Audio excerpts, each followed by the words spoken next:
Meus lindos hermanos, estou dando uma falta ali de alguns, eu acho que tem alguém arrebatado ainda, Serginho. Tem gente arrebatada ainda. Tem ou não? Festinha, né? Aniversário, 40 anos, né? Tá bom. Deixa eu começar aqui com vocês, trocando umas ideias, assim, para ver se a gente consegue hoje sincar, não sei se a palavra sincar seria melhor, sincronizar, não sei se seria bom, mas conectar a palavra identidade com missão. Por que identidade e missão está tão conectado? Aí vocês vão ter que ter muita paciência com o vovô agora, e com o vovô Fonseca, que ele está aí também, né? Quero trocar umas ideias contigo antes. Vamos trocar umas ideias aqui? Vamos nós.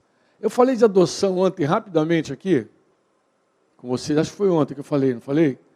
Que o princípio da adoção, a maneira como Deus vê a adoção, obrigado, meu lindo, é totalmente diferente da forma como a gente vê a adoção, né? E hoje conversava com uma irmãzinha querida que está aí, e ela disse que foi adotada. Eu fui adotada, mas eu vejo que na minha relação com meu pai, por exemplo, me adotou, era uma relação muito resolvida, uma coisa muito tranquila, muito em paz. Ela entende que foi uma relação muito boa.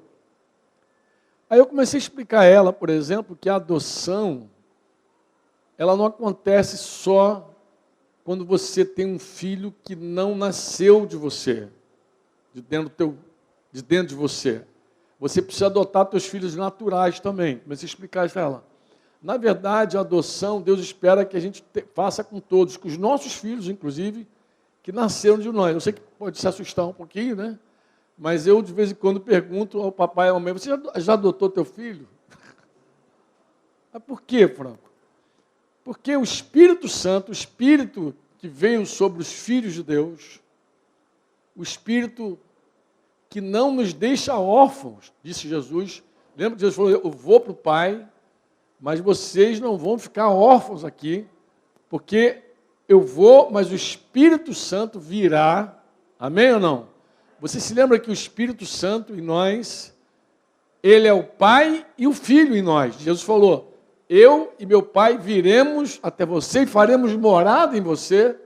Ou seja, o Espírito que vem até nós, uma das suas missões primordiais é converter os corações dos pais aos filhos e dos filhos até seus pais.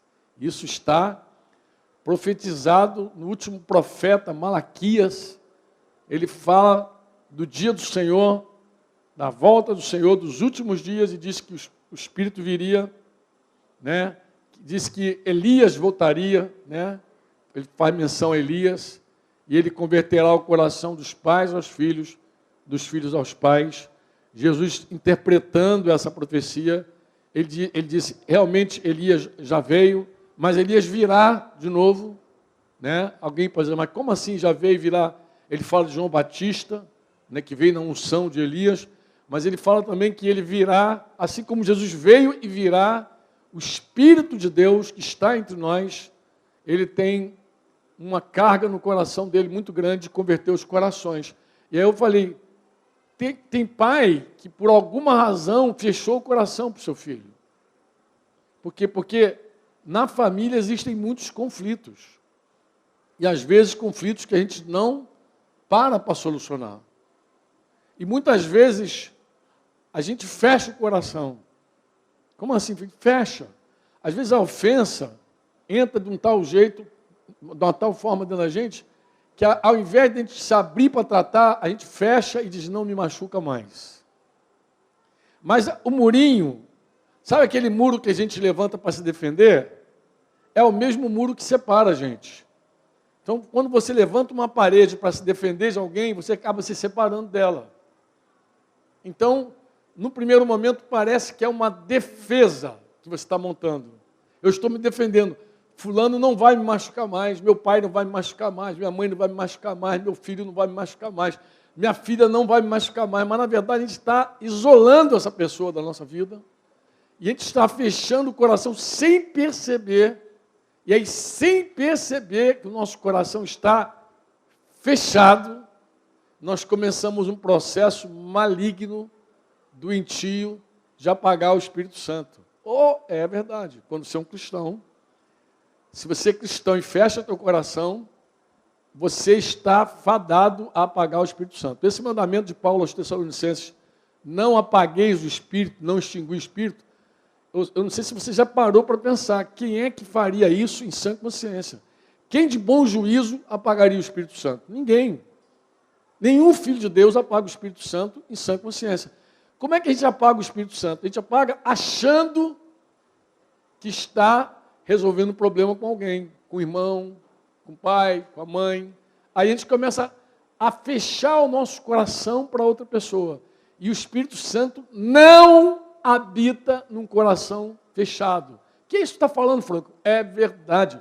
Se você não crê, leia. Esse eu acho até que vale a pena ler, porque tem gente que, de repente, nunca viu esse texto como ele de fato é. Primeira carta de João, nós conhecemos muito bem o versículo 16 de 1 João, que João está explicando o amor, o ágape. Como é que é o ágape?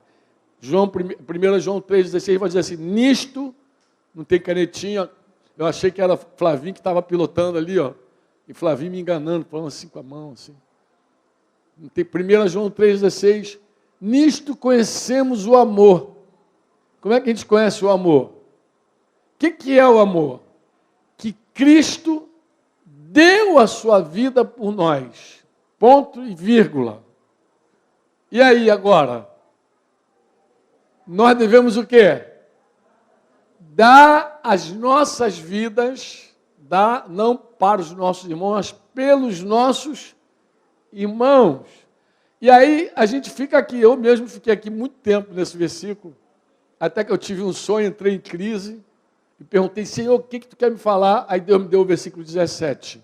O versículo 17 diz, ora, aquele que possuir recursos deste mundo. Então faz de conta que você tem recursos deste mundo. Deste mundo te dá muitos recursos, muitas possibilidades, né?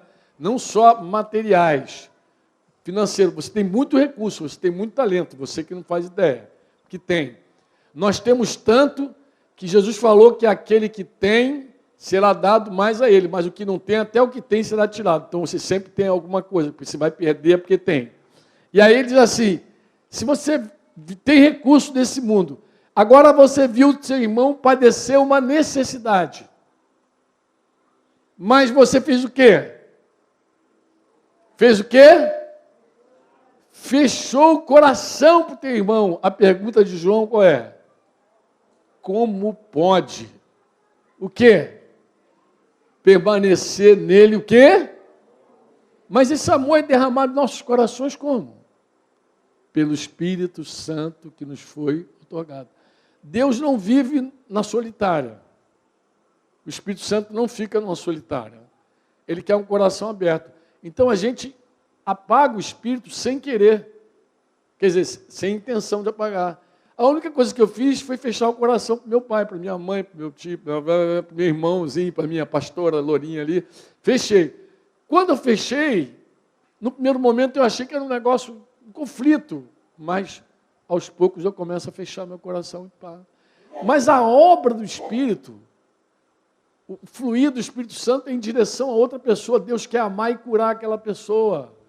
Como que esse Espírito vai morar em mim? Não tem como morar. Então, se o trabalho dele é converter meu coração ao meu pai, à minha mãe, meus filhos, a hora que eu fecho o coração, eu estou impedindo o Espírito Santo de morar em mim. De morar, de habitar em mim. De habitar. Eu não faço isso de forma consciente, mas faço. Quando eu tenho um problema contigo. Vamos pegar um caso aqui bíblico interessante. Paulo está perseguindo a igreja, né? Cartas para ir até Damasco, prender, Estevão já estava morto, aquela perseguição toda. Paulo está cumprindo uma profecia que Jesus deu para os discípulos, ele sem saber, mas ele estava cumprindo. Jesus falou assim, olha, vai haver um tempo que muitos, julgando prestar culto a Deus, vão matar vocês, vão prender vocês, vão massacrar vocês, mas eles não estão achando que estão fazendo mal, eles acham que estão prestando culto a Deus, e Paulo está assim também. Essa seita, essa gente que está desordenando a casa, esse povo estranho, que está defraudando a lei, maculando a lei, e ele muito santo, muito zeloso, perseguindo, dá de cara com quem? Com Jesus. Saulo, Saulo, por que me persegues? Se lembra da pergunta de Saulo para Jesus? Quem és tu, Senhor? Ele não conhecia o Senhor. Outro dia eu falava com o pastor esses dias mesmo, algumas semanas, eu falei assim, querido, tu acha que essa cena não repete na nossa vida algumas vezes? Porque tem hora que a gente pensa que é um zelo santo que está nos consumindo, quando a gente bate de frente, a gente machuca o corpo de Cristo, machuca o irmão, fere, e quase pode ouvir a voz do Espírito de Jesus falando, por que você está me machucando? Por que você está fazendo isso comigo? E você pode perguntar, mas quem és tu, Senhor? Eu sou Jesus, você está batendo no meu corpo. É a minha igreja. É o meu corpo. Então a gente, muitas vezes, divide a igreja. Machuca a igreja. Racha com a igreja e acha que está fazendo um serviço santo para Deus. Mas é o mesmo princípio. É o mesmo princípio. Então, o Espírito Santo ele veio para converter corações. Você diz amém? Amém ou não? E aí eu pergunto, você já adotou teu filho? Porque o fato de ter um filho biológico... Aí essa querida que foi adotada falou, interessante, eu tenho um filho e eu percebo que a gente não tem uma relação muito... Mas eu percebi que ela já fez o caminho de volta. Embora ela é novinha entre nós, alguém já ensinou ela. Vai lá, pede perdão, ela já fez esse caminho. Mas eu falei, agora tu ora e diz, Senhor, converte o coração dele para mim. Devolve o teu filho para mim. Meu filho de volta para mim, eu quero ele. Faz essa obra. E Deus tem maior alegria, prazer em fazer, porque Ele quer fazer isso. Ele veio para converter os corações. Você diz amém ou não? Então a adoção é coisa séria e forte. E Deus nos adotou. E estendeu a mão da adoção para nós. Uma mão chamada Jesus Cristo, a destra dele. Então, quando nós abraçamos Jesus, nós aceitamos a adoção de Deus também, nos abrimos completamente e plenamente para o Senhor. Você diz amém ou não? Você sabe que existe uma relação muito grande entre quem nós somos e o que nós estamos fazendo. Não sei se você já prestou atenção nisso, mas quando nós descobrimos quem nós somos, nós descobrimos também para que nós fomos feitos. A gente descobre também nossa finalidade, nossa função, nossa missão. A gente descobre isso. Descobre. Tem uma relação muito grande, paternidade e missão. Talvez você nunca tenha visto isso na palavra. Mas um dos textos que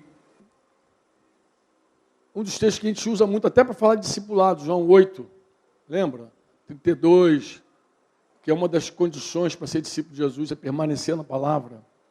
Mas se você pegar o texto, a sequência do texto, quando Jesus fala para os judeus, conhecereis a verdade, conhecerão a verdade vos libertará, eles se ofendem. No versículo 32 de João 8, eles ficam ofendidos, eles falam, somos descendentes de Abraão, nós somos filhos de Abraão, e jamais fomos escravos de ninguém. Como você pode dizer que seremos livres? Você sabe que o judeu cria, porque era ensinado, que ele era salvo porque ele era descendência de Abraão. Porque ele nasceu de Abraão, era filho de Abraão, então ele era salvo. Só que entre eles mesmo havia uma certa crise. Havia uma crise. De vez em quando alguém cruzava o caminho de Jesus e perguntava: que posso fazer para herdar a vida eterna? O doutor da lei perguntou, o jovem rico perguntou a Jesus: o que eu faço para herdar a vida eterna? Engraçado, porque para herdar você não faz nada. O que um filho faz para herdar? Nasce. Teu herdeiro, Flavinho, Martinha, nasceu, herdeiro. Tudo que vocês construírem é para os filhos de vocês. Nasceu ali. Mas os judeus, mesmo com esse ensino de que você é filho de Abraão, de vez em quando eles oscilavam, porque eles perceberam que algo estava errado. Algo estava errado. Com João Batista já tiveram essa crise, que João falou com eles. João pregava: arrependei-vos, e eles diziam: nós somos filhos de Abraão. João falou: até dessa pedra Deus faz nascer filho de Abraão, você vai lá e produz fruto digno de arrependimento e tal. Então dava uma crise nele, porque eles percebiam que algo estava errado. Algo de verdade estava muito errado. E Jesus começa um diálogo com eles aqui. Eles dizem: não, nós somos filhos de Abraão, nós somos livres e tal. Mas Jesus falou assim no versículo 34: em verdade lhes digo que todo que comete pecado é escravo do pecado. Falamos isso ontem. O escravo não fica sempre na casa. O filho, sim. O filho fica para sempre. E aí Jesus diz assim: se o filho do homem, se o filho de Deus, se o filho, verdadeiro filho, libertar vocês, vocês serão verdadeiramente o quê? Livres. Então, a verdadeira liberdade passa pela ação do Filho de Deus, de Jesus. Bem, Jesus segue. Bem sei que vocês são descendência de Abraão. Eu sei que vocês são descendência de Abraão. Eu sei. No entanto, estão querendo me matar. Olha que coisa interessante. Olha a obra deles. Olha, vocês são descendência de Abraão realmente. Mas estão querendo me matar. Alguma coisa está errada. Porque a minha palavra não está em vocês. Lembra que a palavra é espírito e vida? A palavra de Jesus? Eu falo das coisas que vi junto com de meu pai. Vocês, porém, falam do que ouviram. Agora Jesus dá a identidade dele, do pai de vocês.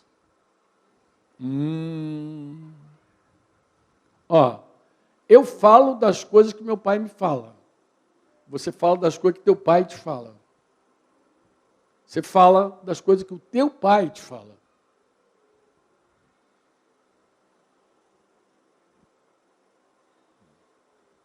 Eles disseram: nosso pai é Abraão. Nosso pai é Abraão. Jesus respondeu: se vocês, vocês são descendências de Abraão. Olha que coisa interessante. Vocês são descendência, mas o pai de vocês não é Abraão. Tem que converter o coração, né? Tem que adotar, você tem que receber a paternidade dele mesmo para ser. Você não é. Se vocês fossem filhos de Abraão, vocês fariam a obra que ele fez. Olha que coisa interessante, amado. Guarda isso. Obra, missão, está intimamente ligado à minha paternidade. Quem é meu pai? Quem é meu pai? Eu faço porque meu pai faz. Deixa eu dizer uma coisa para vocês. Eu fico muito admirado de ver no meio da igreja ainda irmãos que têm crise com a missão. Que fica assim: não sei, eu não sei para que Deus me chamou. Falei que eu nem sei se eu tenho um dom. Meu Deus, você já é da família. Você é filho de Deus. Você é corpo de Cristo. Consegue pensar no membro do corpo que não faz nada? É óbvio que Deus tem algo contigo. É óbvio.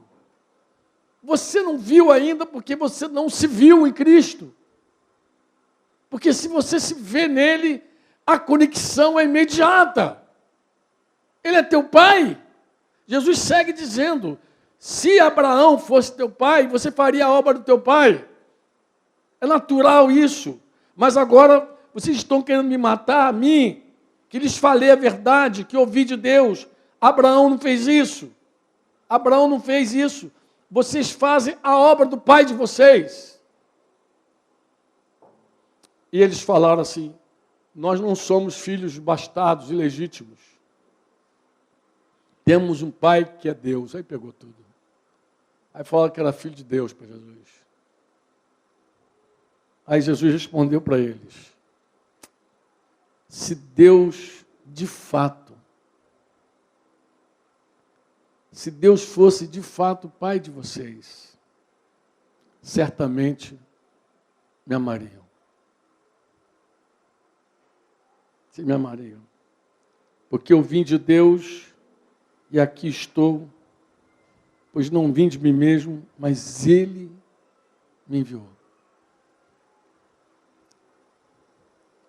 Por que vocês não compreendem a minha linguagem? Porque eu falo e vocês entram no ouvido, vocês não entendem.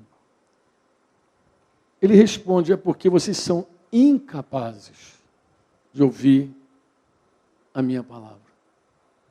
Vocês são do diabo, que é o pai de vocês. E vocês querem satisfazer o desejo deles, do diabo. Ele foi assassino desde o princípio e jamais se firmou na verdade, porque nele não há verdade. Quando ele profere mentira, ele fala do que lhe é próprio, porque é mentiroso e pai da mentira. Mas porque eu digo a verdade, vocês não creem em mim. Quem de vocês me convence de pecado? Se digo a verdade, por que não crê em mim? Quem é de Deus? Versículo 47. Quem é de Deus, ouve as palavras de Deus. Por isso vocês não me ouvem, porque não são de Deus. Duro é esse discurso, mas é a verdade. Pura verdade.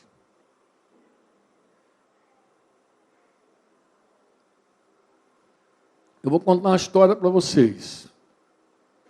Espero que essa história enriqueça a tua vida. Eu não pedi autorização a esse irmão para contar essa história, não. Mas vou contar e eu não vou falar o nome dele. Vou omitir o nome dele. Mas ele disse que está muito livre. Tem um amigo, um irmão, que ele viveu a vida inteira como policial.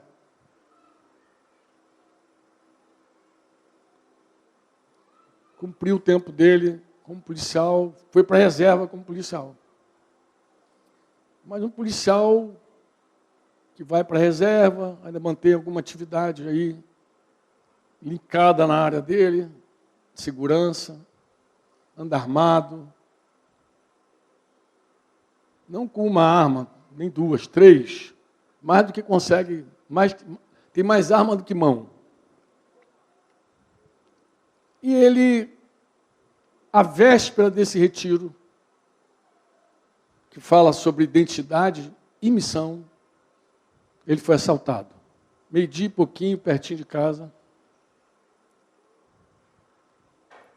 E ele se conhece, quem conhece ele também sabe que o cara tinha tudo para matar ele. Inclusive o cara, quando chegou perto dele, que olhou para ele: tu é polícia! Aí começou aquela guerra.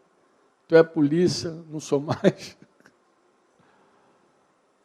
E o cara, inexplicavelmente, o cara não atirou nele, não matou ele, tirou o anel dele, tirou um cordão dele, tirou a aliança dele, o cordão. Tinha um outro numa moto, apareceu lá no posto. Isso meio-dia e pouco, no bairro lá onde ele mora.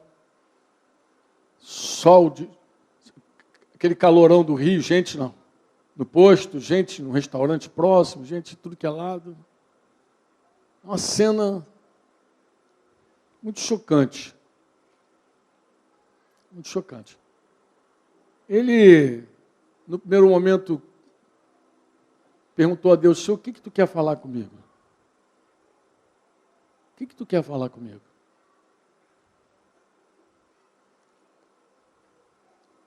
O que Deus quer falar com esse cara? E ele passou a noite em claro, com Deus, questionando, ora chorando. A esposa dele disse que ele chorou muito. Mas ele veio para esse retiro aqui. Veio, esse mesmo veio. Botou a cara, veio, chegou na área. Acontece com esse irmão. Eu prefiro falar dele, eu vou falar por quê? Porque eu quero falar dele. Assim, eu conheci esse cara antes de ele se converter. E era um cara assim, eu vou usar a palavra correta, antipático. Era um cara, ele chegava e dava tinha uma presença ruim com ele. Como diz Fonseca, o diabo ficou endemoniado, ficou um bicho ruim. Era um cara assim. E quando ele se converteu, por exemplo, o Espírito dá testemunho mesmo. Esse cara nasceu de novo. E ele se converteu, e quando ele se converteu, e quem se aproximava dele, olhava para ele, não conseguia mais ver aquele cara antigo. Viu uma marca tão nova na vida dele, tão nova, que não conseguia nem associar ele com aquela pessoa, aquele papel, aquele personagem que ele desenvolvia. Um negócio muito esquisito. Assim, que ele tinha antes, e se tornou uma outra pessoa tão amorosa, tão fácil de amar, amável, né? Tão amável e amorosa ao mesmo tempo, uma pessoa, um excelente anfitrião, entendeu? Cara, com coração muito especial, as crianças gostam dele. Tudo aquilo que eu via assim nele, assim, ele se tornou uma outra pessoa completamente diferente, gente. Ele me lembrou muito Luiz Amadinho, não sei se vocês lembram do Luiz Amadinho. Luiz Amadinho era um cara bronco, trabalhava com segurança, fazia aquela coisa do brigão. O Amadinho era um brigão. Conheci Amadinho, é o nome, nem era Amadinho, era só Luiz, né? Na época. Amadinho veio depois. Mas Amadinho, a minha história com Amadinho foi até engraçada, porque alguém falou assim, tem um cara que sequestrou a mulher, quer matar a mulher. Vai matar a mulher, alguma coisa assim. Falou, não dá para você ir lá não, Franco. Tal. Peguei com o Denise e fui lá para casa de Amadinho. Amadinho querendo matar a Dona Sônia. Dona Sônia nos conhecia. Como é que ela nos conheceu? Lá em Coroa Grande, Cidinho. Talvez você não saiba dessa história, sabe? Você lembra aqueles encontros? Cidinho conta essas paragens todas. Eu lembro que uma vez a gente saiu para procurar lugar para a igreja. E a gente encontrou um clube lá em Coroa Grande. Virou nosso point. Oh, meu Deus do céu, quase todo final de semana a gente estava em Coroa Grande. Que doideira, cara. É uma doideira, né? E lá naqueles encontros em Coroa Grande, muita gente abria coração, confessava pecado, rasgava tudo. E a gente estava no mover daquele lá, de repente chegou a Dona Sônia, alguém levou a Dona Sônia lá, e Dona Sônia chegou lá, tinha um monte de gente abrindo o coração. E era assim uma coisa tão espontânea, não é assim, aquela coisa, a manivela, não. As pessoas se levantavam e diziam assim, eu queria abrir meu coração, confessar aqui que eu traí minha esposa. Aí falava, confessava pecado para a esposa confessava pecado para o marido. Era um negócio assustador. Assustador principalmente para quem tinha pecado para contar, né? Então, quando a irmãzinha chegou lá, que viu aquela cena, falou, meu Deus, esse pessoal é maluco, deixa eu me mandar aqui. E nunca mais quero botar o pé aqui nesse lugar. Esse pessoal abre o coração, fala na cara, fala para o marido que traiu o marido. Que coisa louca. Mas Deus aprove o Senhor que aquela irmã se viu numa situação muito difícil, onde o marido queria matá-la, por uma infidelidade, que ele descobriu. E ela lembrou assim, tem um povo louco, que eu conheci lá em Coroa Grande. De repente, esse pessoal que vai me ajudar. E mandou um recado. E aí, como eu estava ali do lado, ela bem vizinha de muro quase, aí eu fui parar com Denise lá. Foi muito interessante. Eu cheguei na casa do Luiz Amadinho, foi assim mesmo, ó, que eu estou te falando. Denise está ali, o Espírito Santo está aqui. Cheguei na casa do Amadinho, foi a visita, uma das mais rápidas que eu já fiz. Cheguei, ele recebeu assim... Depois ele me falou que a vontade dele era me jogar pela janela. Eu pensei a mesma coisa. Eu falei, é apartamento, deu uma filmada, primeiro andar, falei, legal, tem grade, não vai rolar. Eu falei para ele, Luiz, você pensou, mas eu pensei também, tá? Eu falei, vai que aquele cara de cima de jogar pela janela. Se ele vai jogar pela janela, eu tenho que ver o tombo que eu vou levar. Eu estava já estudando já. Mas tinha grade, eu falei, não vai rolar. E aí, quando eu entrei, ele muito bronco, coisa e tal, nós sentamos. E ela muito trêmula, aquela coisa todinha. E ele já falou tudo que ele queria fazer, com requinte de crueldade, falou, tá? E eu, meu Deus, o que eu estou fazendo aqui? O Espírito Santo veio assim e falou, ele não vai fazer nada. Ele é um pastor meu. E eu olhei para a cara do Amadinho assim e falei, negão, tu não vai fazer nada. Tu não vai matar ninguém. Quer saber? Tu é um pastor do Senhor escolhido. Denise, vamos embora. Não foi, Dê? Bom, tchau. Me mandei.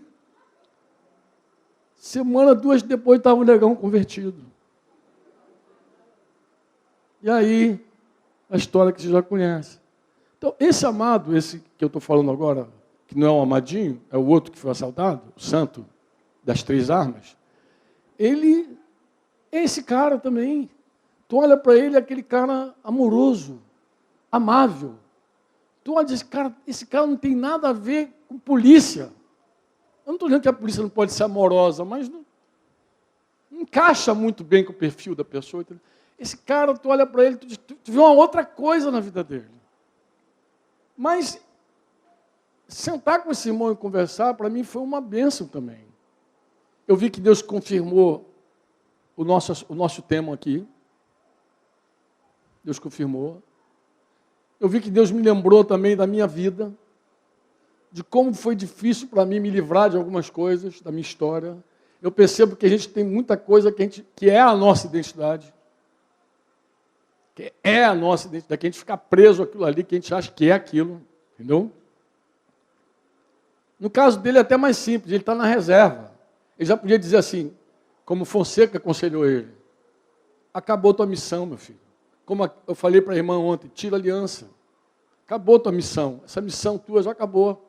Seria mais simples ele dizer assim, acabou, eu não sou mais policial, estou na reserva, tchau, bye bye, e fui. Mas você vê que ele ainda preservou de algum jeito, porque está preso ou estava preso. Estava, amém? Aquela identidade que ele não precisa mais. Porque, inclusive, ele não é aquilo. Ele não é o que faz. Ele não é o que faz. Mas eu me lembrei também, falei, meu Deus, como foi difícil para mim me livrar de algumas coisas. Ainda mais quando você é um garoto pobre, assim, muito pobre, e fica assim lutando para ter as coisas, quando você conquista as coisas, parece que aquilo ali é uma conquista que não pode ser na tua mão, porque te deu identidade. Aquilo ali te deu uma identidade.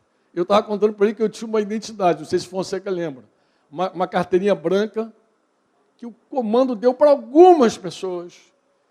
E aquela carteirinha autorizava a andar armado, sem dizer que arma era. Então, está autorizado a portar arma. Um negócio irresponsável, assim, totalmente louco. Está autorizado a portar arma, tu portava qualquer coisa, garrucha, escopeta, metralhador, qualquer coisa. E autorizado também a trajar civilmente. E atrás daquela identidade dizia assim, solicito às autoridades militares e civis a cooperarem com o portador dessa, porque ele está em missão. Então aquilo ali era quase uma carteira para entrar no inferno, um negócio pá, pá, pá. E quando eu saí da FAB, eu pensei assim, eles vão me pedir essa carteira. Não me pediram. E eu guardei. Guardei para dar testemunho, Luciano. Assim, para dar um testemunho, para contar. Um pouquinho antes de sair, eu tive uma experiência. Deus sempre fala de maneira peculiar conosco. Estava descendo a Serra de Miguel Pereira, com um amigo que tinha sido sargento do Exército. Tinha sido, não era mais. E aí, descendo, tinha uma blitz lá embaixo. Estava lá os policiais lá, ali Engenheiro Pedreiro, naquela passagemzinha ali de nível ali. Anando. Isso aqui é, né? Eu estava nativo ainda, esse meu amigo não. Aí perguntou a ele, dá a tua identidade. documento do carro e ele passou a identidade de sargento dele. Mas ele estava barbudo, o cara olhou para ele, olhou para a identidade, o cara ficou tentado, perguntou, o senhor está nativo ainda?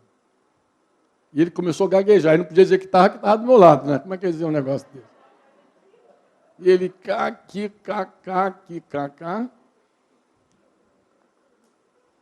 e ele não era da reserva remunerada, porque esse meu amigo é da reserva remunerada. Reserva remunerada é uma coisa. Ele não, ele deu baixa para se dedicar integralmente à obra. Então ele não tinha mais nada a ver com nada. Quando o cara é funcionário público, federal, militar, e ele dá baixa, não tem nem fundo de garantia, não tem 10º, não tem nada, meu, tu sai sem nada. Então, ele saiu, mostrou aquela carteira, o cara apertou ele mais um pouquinho, ele, não, já saí, não, mas o negócio foi só ficando feio. E aí, quando eu vi que o negócio ficou muito feio, aí eu me levantei, chamei o cabo lá, que era o cara que estava apertando ele, chamei, me identifiquei, o cara, pô, fala para o teu amigo que isso aí é falsidade ideológica, isso pode dar cadeia para ele. Não, está sabendo, tá, vamos embora. Eu já tinha aprendido a lição. Eu sabia que aquilo ali podia ser uma tentação em algum dia, em algum momento, dar uma carteirada em alguém. Mas deixa eu dizer uma coisa para você. Não existe carteira maior, carteirada maior do que de filho de Deus. Não tem maior. Um filho de Deus, de verdade, ele entra e sai de qualquer lugar. Jesus falou que as portas do inferno não prevalecerão contra a minha igreja. Falou isso no dia que Pedro teve aquela revelação sobre Jesus. Tu és o Cristo, filho. Mateus 16, lembra? O Filho de Deus vivo, tal, paz. Jesus falou, não foi carne, Pedro, e sangue que te revelou, não foi teu intelecto, porque essa carne não serve para nada mesmo, já tinha dito, falou mas, com o João lá. E ele falou, tu és Pedro, tu és uma lasca dessa rocha, tu é parte dessa rocha, tu é pedra, tu é uma lasca, tu é Pedro. E eu vou falar para você, Pedrão, sobre esta rocha, essa revelação, edificarei a minha igreja, e as portas do inferno não vão prevalecer contra ela. Ou seja, você como filho de Deus, tu entra no lugar mais inviolável do planeta, o inferno. Porque quando eu era mais novinho na fé, o que eu pensava? Quando eu li esse texto, eu pensava assim, as portas do inferno, oh meu Deus, deve ter uns 10 mil querubins fechando assim, carrando.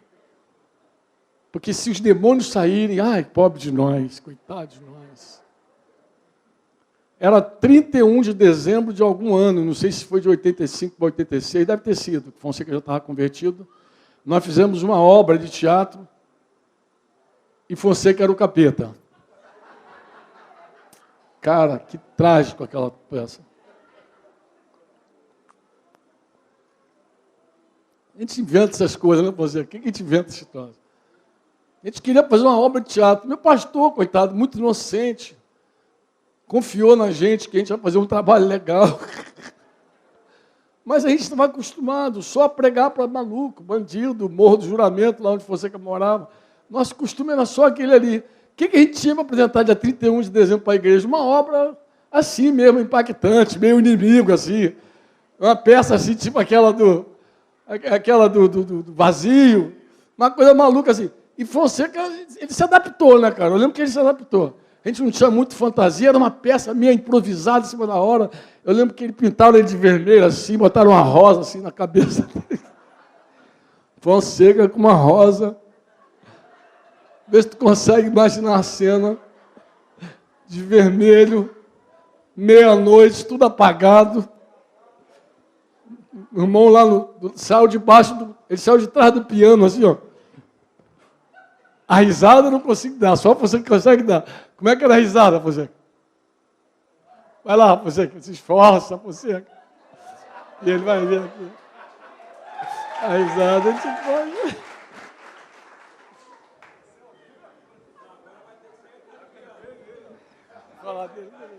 Franco é contador de caos, gente. Eu falei para a Denise o seguinte, tem uma explicação. Naquele dia, eu ainda estava endemoniado. É verdade. Mas antes de dar risada, eu lembrei de quando o Franco falou, que você como filho, você entra em lugares e faz coisas que nem você consegue compreender, é verdade. E nós tínhamos um primo meu que estava preso, lá em Niterói, no presídio. Meu tio estava preso em outro. Bom, minha família era toda assim, é verdade. E aí, eu lembro que nós fomos fazer uma visita no presídio. E nós tínhamos uma camisa amarela também, escrita aqui, conhecereis a verdade e a verdade vos libertará. E nós fomos para esse presídio. Chegando lá, estávamos mais ou menos em 10 pessoas. Nós fomos num carro, pouca gasolina, inclusive. Aquele dia Deus multiplicou a gasolina. Foi tremendo. A gente era duro, não tinha dinheiro, não tinha recurso, não tinha nada. Aí chegamos lá e ficamos do lado de fora. E o diretor do presídio, o responsável do dia, ele não quis deixar a gente entrar. Teve uma rebelião dentro do presídio. E aí ele falou, hoje não entra mais ninguém. Quem entrou, entrou, e só tinha gente do lado de fora. Aí nós falamos assim, gente, vamos fazer o seguinte, nós não viemos aqui à toa, vamos pelo menos orar. Demos as mãos do lado de fora do presídio e começamos a orar para as cadeias se abrirem. E curiosamente, a rebelião dos presos se deu porque alguém disse lá dentro que os familiares deles estavam do lado de fora e o encarregado não queria deixar ninguém entrar. Mas não tinha familiar nenhum, gente, era só a gente que estava lá. Nós fomos sem avisar, sem lista de presença, nós fomos porque a gente foi no ímpeto de Deus para lá. Bom, para resumir a história, essa rebelião, os caras cercaram lá os policiais e ameaçaram os policiais se eles não deixassem os familiares entrar. Aí o encarregado falou, quer saber? Vamos liberar os familiares. Chegou lá, os familiares, mas só tinha gente. Resumindo, entramos no presídio. Quando o Franco falou isso, eu lembrei desse detalhe, né? Entramos no presídio, foi uma bênção aquele dia, como Deus trabalhou e faz. Por quê? Porque você, como filho de Deus, senta em lugares que, se não fosse como filho, não tivesse essa convicção, você não tivesse essa carteirada para dar, você não iria. Eu contava ontem ali na piscina, lá em São Bernardo, uma família, eu estava num churrasco, uma família toda foi presa na boca de fumo, e liberaram a mulher para poder falar com os familiares para poder pagar uma dívida do cara lá. E chegamos lá, estávamos no churrasco, a notícia chegou, eu falei para o pai da família, se você tivesse o dinheiro, você pagaria para libertar seu filho? Ele falou, eu pagaria. Aí eu falei, então tá bom, vamos lá, a igreja vai pagar esse dinheiro. Aí fomos na favela, lá em São Paulo, os caras tudo de metralhadora, e quando a gente entrou, e claro, nessa hora bota um pastor na frente, né? E eu chegando na frente, imagina, esse homem forte pra caramba. E quando eu cheguei, o cara já chegou de metralhadora, falou, o que tá vendo aí, meu amigo? Falou, meu irmão, segura a onda aí, eu tô aqui em nome de Jesus, eu sou pastor, sou filho de Deus, tá bom? Sossega, eu vim aqui conversar com o chefe. Resumindo a história, a família estava amarrada, 3 crianças, quando eu vi aquilo, inclusive, cortou meu coração. Eu nem avô era, imagine se eu fosse avô naquela época. E, graças a Deus, conseguimos, sem força, sem violência, libertar a família toda que ia para o saco, toda a família. Então, como é que Deus faz isso? Então, você que sonha ser policial para poder fazer essas coisas, só você se tornar filho de Deus, meu amigo. Você entra em lugar que Deus abre porta, a porta que Ele abre, ninguém fecha, porta que Ele fecha, ninguém abre, e assim Deus tem operado na nossa vida. Amém? Bom, agora vamos para a risada. Essa aí de trás.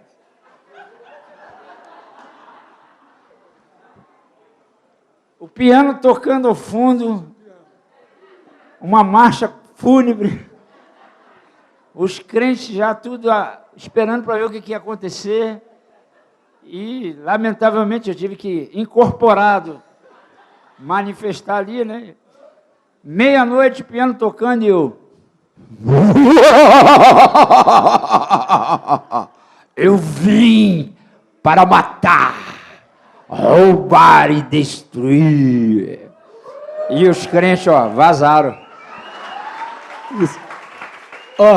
Isso não é para aplaudir. os crentes se mandaram. Ficou só a gente lá. Mas por que os crentes vazaram? Acho que a maioria de nós naquele tempo pensava a mesma coisa. Qual era? As portas do inferno era como se fosse assim, um lugar blindado pelos querubins, porque se abrisse, os demônios saíam e engoliam a gente. A gente lia o texto de Mateus 16 e interpretava errado. Diz assim, e as portas do inferno não prevalecerão contra a minha igreja. Deus lacrou as portas do inferno. Porque se aqueles demônios saem, mordem a gente tudo. Depois Deus mostrou para a gente que as portas do inferno, porta não é arma de ataque. Porta é defesa. Você usa a porta para se defender. Os portais, tudo é para se defender. Você olha esses filmes de guerra, de batalhas aí, os épicos aí, você vê que os caras estão protegendo os portões. Protege os portões. Portão é sempre proteção. Tu nunca sai do portão para atacar. Então Deus começou a falar conosco, que era o contrário. Os filhos de Deus, eles atacam os portais do inferno. Eles que entram.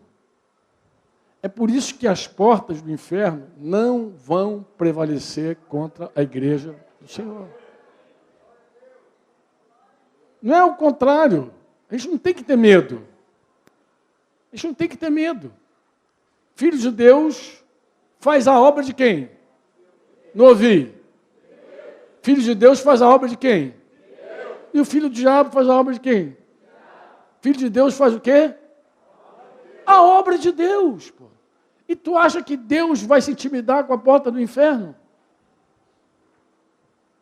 Tu acha que Deus vai se prender? Eu lembro, falando das coisas, eu tinha recém sido batizado com o Espírito Santo, pregando ali para aqueles amigos ali da época do copo, e aí tinha um cara que falou, não, vem aqui em casa, vem aqui em casa. Eu fui lá, fui com meu cunhado.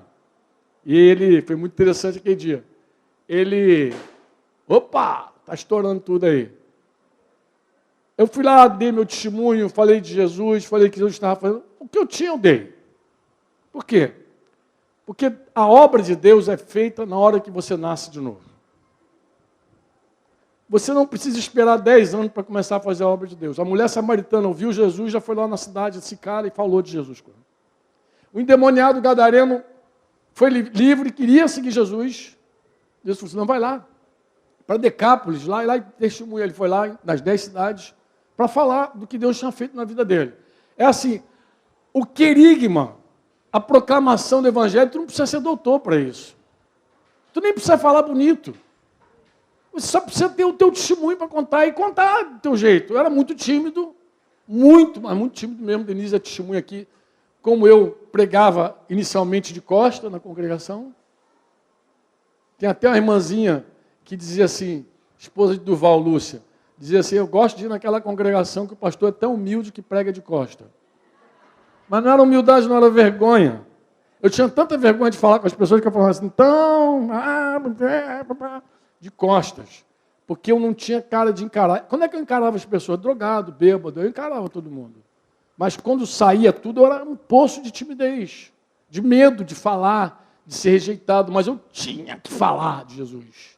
Se eu não falasse, eu ia explodir. Então eu precisava falar. Então eu ia dando essa situação. E fui lá falar com meu amigo, na hora que a gente foi orar, aí fizemos uma rodinha lá, fui orar, fomos orar, foi a minha experiência daquele tipo.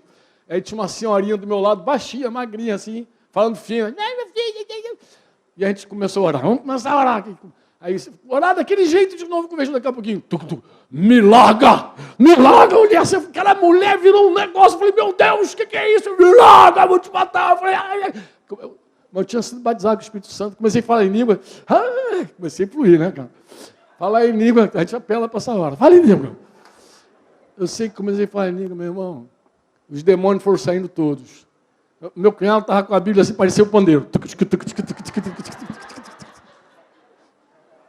Fez da Bíblia pandeiro. E aí, saiu, passou aquele vento, Jesus.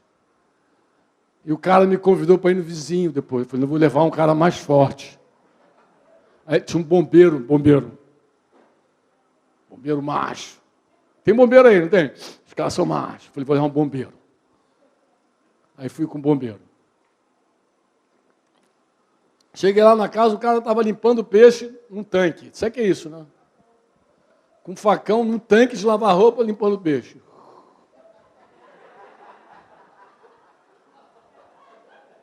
E ele todo folgadinho.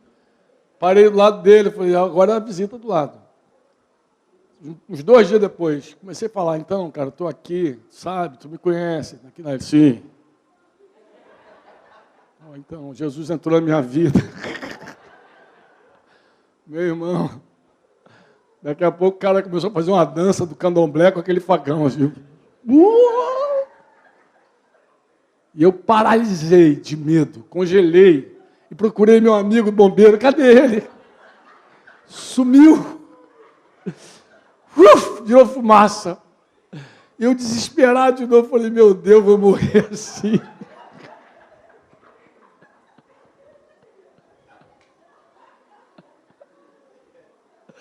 Que terrível, cara. Fechei o olhinho de novo e comecei a falar em língua, só sabia falar em língua.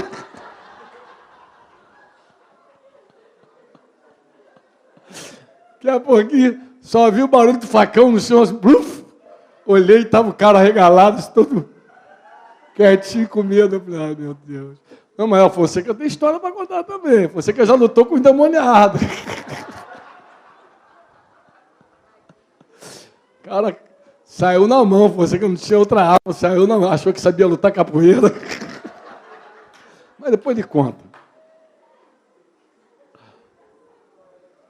Filho de Deus, naturalmente, ele faz a obra de Deus. Não tem como você escapar disso. Se você não está envolvido com a obra de Deus, é porque você não se viu ainda filho de Deus. Você não resolveu a tua identidade. Sabe o que eu falei para esse meu amigo que eu estou aqui esculachando ele?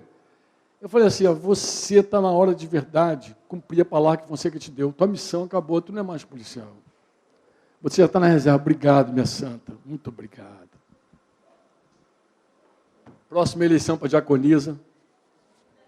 Essa irmã, dá uma voto para ela aí.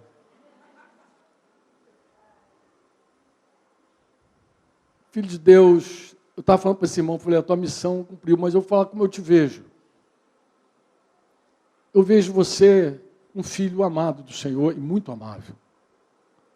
Você é um anfitrião como poucos, que eu conheço, poucos. Daria um diácono nota 10. Uma pessoa agradável. Outra coisa, você é um homem cheio de talento, de expertise, você administraria uma propriedade como essa, deixaria assim, ó, top. Você acha que o casal dono dessa propriedade, você crê que esse casal veio para cá, comprou esse lugar, se dedica a esse lugar com alguma finalidade espiritual? Ou tu acha que estão aqui só para ganhar dinheiro? O que tu acha? Tu acha que tem uma carga? Tu acha que Deus inclinou ele para isso? O que vocês acham? Eu também acredito. Eu acredito nisso.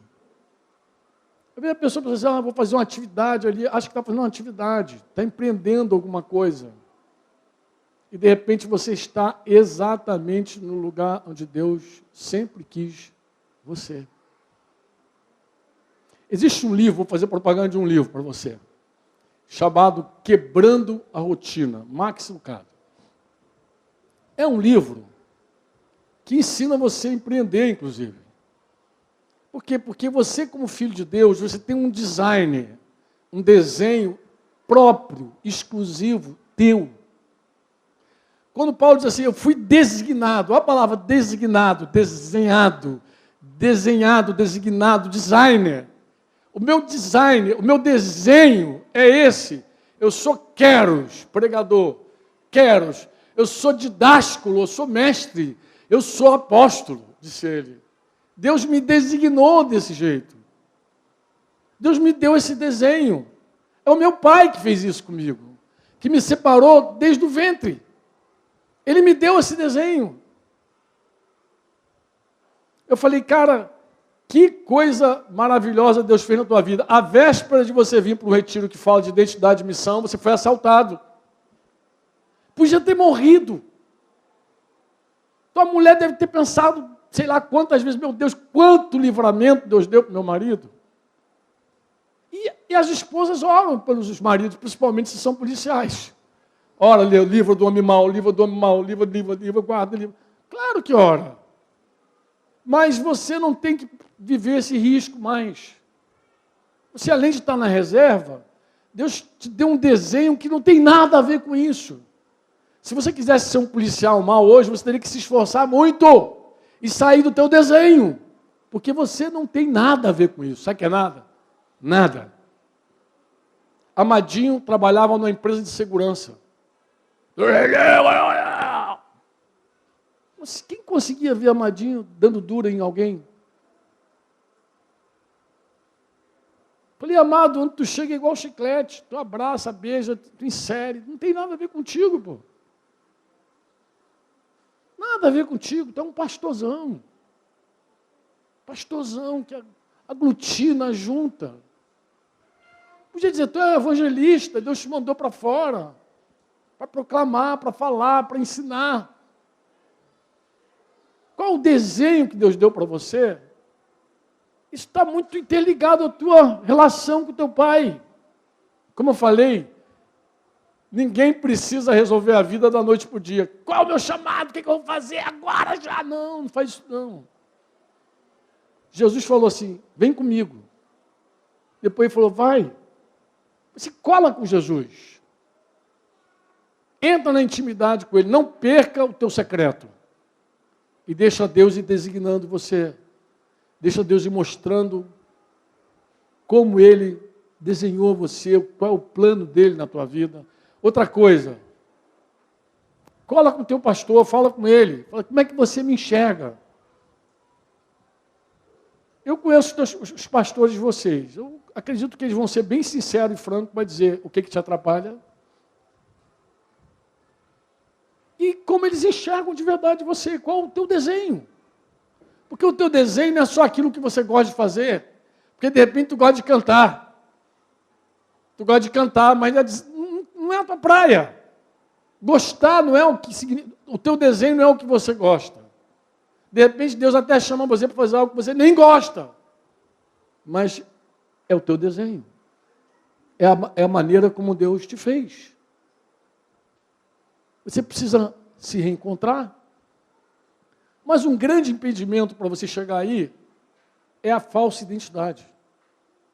É aquilo que você estabeleceu como identidade na tua vida. Que é como eu vejo o caso desse meu amigo. Eu digo, querido, deixa isso para lá. O que eu fiz com aquela carteirinha branca? Eu tenho que te falar isso, né? Eu comecei a ter uns sonhos esquisitos. E um dia eu perguntei a Deus, o que é isso? Deus falou, é aquela carteira.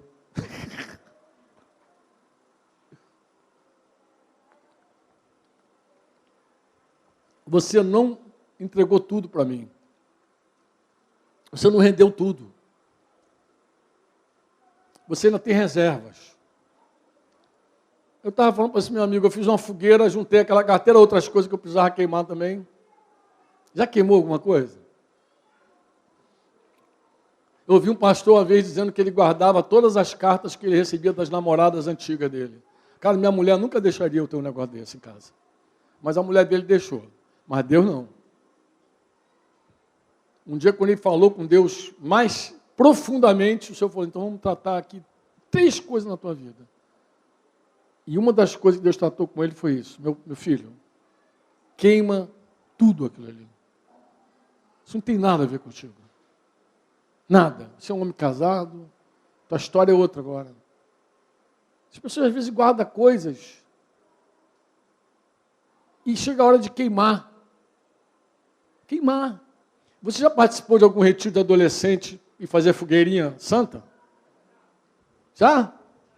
Vamos queimar esses troços todos. Pega lá teus ídolos todos. Vamos tacar. Fica impressionado.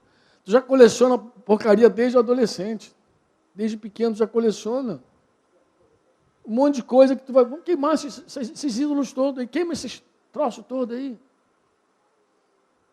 Quando a gente parte para uma relação profunda mesmo com o papai, quem está muito afim de viver com o papai, tudo, deixando as coisas que para trás ficam. Prossigo para as que estão diante de mim. Prossigo para o alvo da minha soberana vocação. Quando, não quero me exceder aqui, mas eu quero abrir um outro texto com você aqui de João. João capítulo 4, versículo de número 34. Jesus vai falar do combustível dele. O que move o Jesus que está em você? O que move o Cristo que está em você? Deixa eu te fazer uma pergunta. Você deseja de todo o coração que Cristo cresça e você diminua? Ou é só música? Que Ele cresça, que eu diminua, que Ele apareça.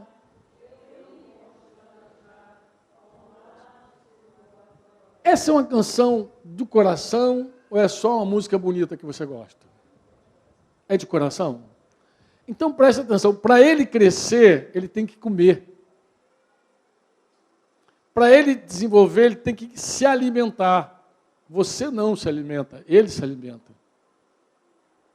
Então você para de comer as coisas que você gosta, não no sentido da cozinha, também tem coisa que gosta e faz mal, mas alimenta ele. Qual é a comida de Jesus? A comida de Jesus é uma dieta muito simples. Olha para cá. Olha a dieta de Jesus. Em que consiste a dieta de Jesus? Olha o feijão e arroz dele, como é que é? Fazer o quê? Do papai. E realizar o quê? De novo. E de novo. E vou perguntar mais uma vez se vocês estão fracos. E que simples a comidinha de Jesus. Simples. De um lado é fazer a vontade do Pai. Essa vontade, Lu, compreende duas coisas. A doutrina de Jesus, aquela vida diária, aquela vontade de Deus para todo dia. Para todo dia você se entrega à doutrina, aprende a doutrina, mergulha na doutrina, tu vai viver todo dia a vontade de Deus. Mas essa vontade também fala da tua vocação. Porque vontade também fala da tua vocação. Está na vontade de Deus a tua vocação. Então, Jesus podia dizer assim, a minha comida é fazer a vontade do meu Pai. Eu agrado o Pai, desde pequenininho, vocês lembram? No dia que ele foi batizado, o Pai falou, meu filho amado, nele que eu me comprazo. Vocês já sabem disso, a gente falou também. Então, a vontade do dia a dia para Jesus já vivia, mas também Jesus tinha uma vontade, o Pai tinha uma vontade para Jesus futura. Uma missão que só ele podia cumprir. E qual era a missão que só Jesus podia cumprir? Morrer pelos nossos pecados, só ele podia fazer. O Cordeiro de Deus, Agnus Dei, era só ele que podia fazer aquilo, ninguém mais podia fazer, nem Daniel, nem Jacó, nem Abraão, nem Moisés, ninguém, nenhum profeta podia fazer, só Jesus podia fazer, porque ele era imaculado, santo, sem defeito, era único. Então, na vontade do Pai, já compreendia isso para ele. De que eu me alimento? Eu me alimento de agradar meu Pai todo dia, de olhar para a minha missão. Minha missão é aquela ali. Foi para isso que eu vim. O Espírito do Senhor está sobre mim. E Ele me ungiu. Amém? Para apoio e liberdade dos cativos, restaurar os quebrantados de coração. Entendeu? Aí vai falando tudo que o profeta Isaías já tinha dito antes. Jesus está na missão dele. É a comida dele. E qual é a outra comida dele? Qual é a outra comida dele? Talvez alguém fale, mas uma coisa não é a mesma coisa que a outra. Não. Todos nós temos uma única obra para fazer. Nós não temos obra diferente, não. A obra é uma só. Que isso, Franco? A obra é uma só, meu filho. A obra não tem 2 obras, 3 obras, 4 obras. Não tem. A obra, ela é única. A obra é uma só. Jesus, ele foi arguído algumas vezes. Eu não queria misturar agora, não. Mas eu acho que eu vou falar de qualquer jeito, já para ficar marcado no teu coração. João 6, naquele sermão longo, versículo 28. Pega aí para a gente dar uma olhadinha. Vê se o que eu estou falando é verdade. Dirigiram-se a Jesus, perguntando o que a ele. Você vai reparar uma coisa. Várias vezes perguntam coisas a Jesus, Jesus não responde o que os caras perguntam. Ele dá uma outra resposta. Mas perguntaram assim: que faremos para realizarmos as obras de Deus? Para aqui, fica aqui, fica aqui. Que faremos para realizar as obras de Deus? Que faremos? O cara que faz essa pergunta, número 1, ele pensa que já sabe qual é a obra de Deus. Outra coisa, ele achava que era obras, muitas obras de Deus. A única coisa que ele não sabia era o como. Como que a gente vai fazer para realizar as obras de Deus? Essa era a dúvida deles. As muitas obras, a gente já sabe quais são as obras, agora só quer saber como. Aí vamos ver a resposta de Jesus. Respondeu Jesus: a obra de Deus. Tu vê que ele não responde o que os caras perguntam. Ele corrige a pergunta dos caras. A obra de Deus é essa. Qual? Não entendi. De novo. Deixa eu te fazer uma pergunta. Quem aqui está impedido de fazer essa obra? De trabalhar? Só que não crê. Aquele que cooperar com que alguém creia. Qual é o teu trabalho? Eu vou dizer qual é o teu trabalho. Se você conhece um crente, trabalhe para que esse crente creia mais. Se você conhece um incrédulo, trabalhe para que ele creia. Qual é a minha obra? Minha obra é essa. Que começa em casa, com os filhos. Tem 2 filhos, tive 2, assim, mais 2 que chegaram depois. Qual é o trabalho nosso? Qual é o trabalho desses pastores? É esse. Tem crente aqui? Tem. Vamos trabalhar para que vocês creiam mais. Conheçam Jesus mais. Creiam mais em Jesus. Confiem mais nele. Se entregue mais a ele. Conheçam Jesus mais. Creiam em Jesus. Esse é o meu trabalho. Creiam em Jesus. E mais que tem algum incrédulo, quero que creia também. Então qual é o teu trabalho? Trabalho para que creiam. De quantas formas você faz isso? De muitas formas. De muitas formas. Até contando historinha para os filhos na beira da cama. Dando testemunho à volta da mesa. Amém? Orando por eles. Orando por eles. Para que creiam. Orando. Testemunhando. Pregando. Ensinando. Fazendo teatrinho. Tocando música. Vai aí, vai aí, vai. Vai, que você quer fazer o quê? O que mais? Trabalhando, servindo. Pensando nos detalhes. Pensando, arrumando, recepcionando alguém. Você sabia que tem gente que ganha na recepção? Às vezes o cara diz assim, pô, me botaram lá fora para cuidar de carro. Meu irmão, tem uns grupos que eu viajo muito, vocês sabem. Por exemplo, tem uma galera ali em Cabo Frio, que eu sempre falo para o Samuel, anima esses garotos. Eles são top. Eles estão lá fora, o cara chega ali para estacionar e já se sente amado. Se sente amado já. Parece que o cara sabe o que está fazendo. Imagina, você está num retiro como esse, eu não sei se toda a limpeza aqui dependesse dos discípulos aqui, mas um banheiro sujo dá mau testemunho. Um lugar sujo dá mau testemunho. Imagina que a gente estivesse no retiro que dependesse dos irmãos cozinharem. Tem gente cozinhando para que você se alimente. Tem gente trabalhando para que você... Tem gente que ficou de madrugada para você ouvir a palavra em casa. Tem um irmão pendurado com a câmera ali para você ouvir a palavra em casa. O que ele está fazendo? A obra de Deus do jeito que Deus deu a ele. Eu não consigo falar igual o Cidinho, mas eu consigo pegar o que o Cidinho falou e botar um alto-falante, uma caixa e fazer chegar mais longe. Eu consigo dar um testemunho da minha vida. Eu consigo falar de Jesus do meu jeito. Talvez eu não vou reunir milhares para me ouvir, não vou ser o Billy Graham da vida, mas eu vou falar com as pessoas que cruzam o meu caminho. Todos, absolutamente todos nós, podemos cumprir a nossa missão. A obra de Deus que creiais naquele que por ele foi enviado. Deixa eu falar uma coisa que você que é jovem, pensa nisso aqui. Pergunta ao Espírito Santo assim, Senhor, de quantas maneiras, quantas formas eu posso te servir para que outros creiam em Jesus? Existem muitos empresários cristãos, existem poucos cristãos empresários. Existe muito, tem até reunião de homens de negócio, mas poucos cristãos. O cristão tem que vir primeiro, o empresário tem que vir depois. Porque você é um filho de Deus. Um filho de Deus.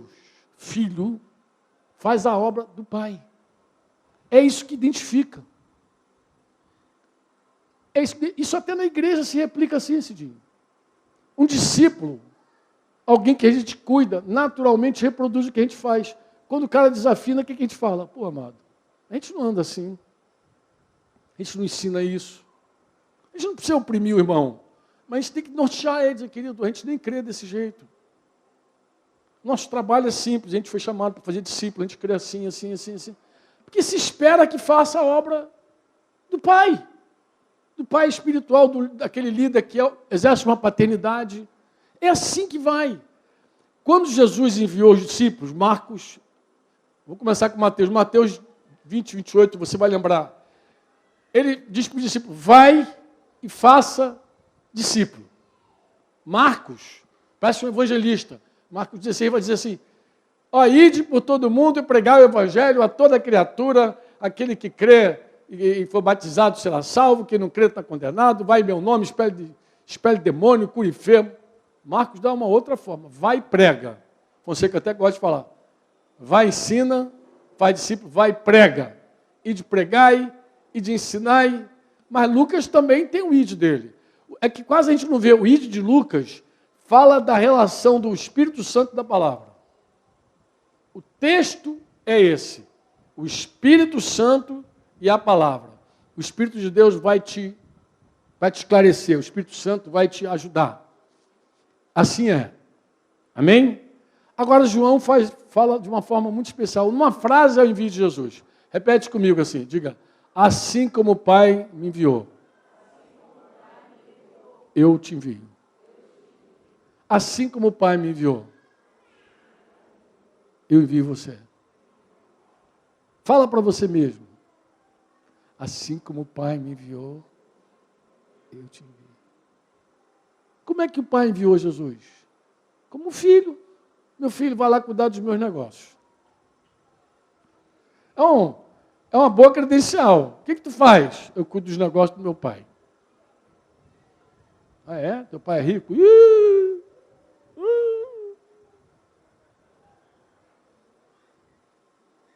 Cuido dos negócios do meu pai. Ora, eu sou advogado. Como assim? Estamos incumbidos da defesa do Evangelho. Ora, eu sou embaixador.